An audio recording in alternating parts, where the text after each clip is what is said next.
ఒక పక్కనేమో పారదర్శకంగా విశ్వవిద్యాలయాలు నడిపించాలనే లక్ష్యంతో కూటమి ప్రభుత్వం ప్రజాప్రభుత్వం ఉంది అధ్యక్ష. నిన్న ఏయులో ఒక విద్యార్థి ఫిట్స్ వచ్చి చనిపోయాడు అధ్యక్ష. మనం కాపాడుకోలేకపోయాం. అంబులెన్స్ ఉన్న అంబులెన్స్ హాస్పిటల్ తీసుకెళ్లినా ఆ పిల్లడు మనం కాపాడలేకపోయాం. కానీ దాని వెనకాల ఏదో ఉందని కావాలని కొన్ని స్టూడెంట్ యూనియన్స్ అక్కడ పాఠాలు జరగకుండా ఇబ్బంది పెడతాం. చాలా చాలా బాధాకరం అధ్యక్ష. ప్రభుత్వం వినేదానికి సిద్ధంగా ఉంది.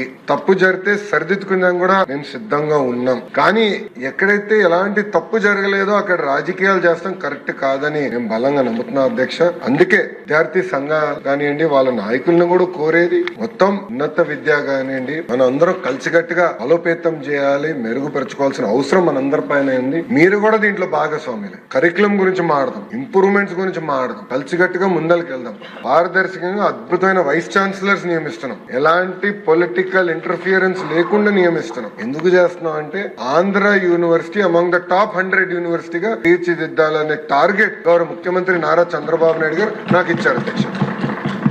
ఇక్కడ ఏమవుతుందంటే కొంతమంది వాళ్ళ స్వార్థం కోసం కావాలని విశ్వవిద్యాలయాల్లో ఇలాంటి కార్యక్రమాలు చేస్తాం. చాలా చాలా బాధాకరం. ఈ హౌస్ నుంచి కూడా వాళ్ళని కోరుతున్నాను, రండి కూర్చోండి, మన సమస్యలు మనమే పరిష్కరించుకోవాలి తప్ప ఇంత పోరాటాలు చేయాల్సిన అవసరం లేదు. గత ప్రభుత్వంలా కాదు, ఎక్కడ మేము ఆంక్షలు పెట్టట్లేదు, పోలీసులను పెట్టట్లేదు.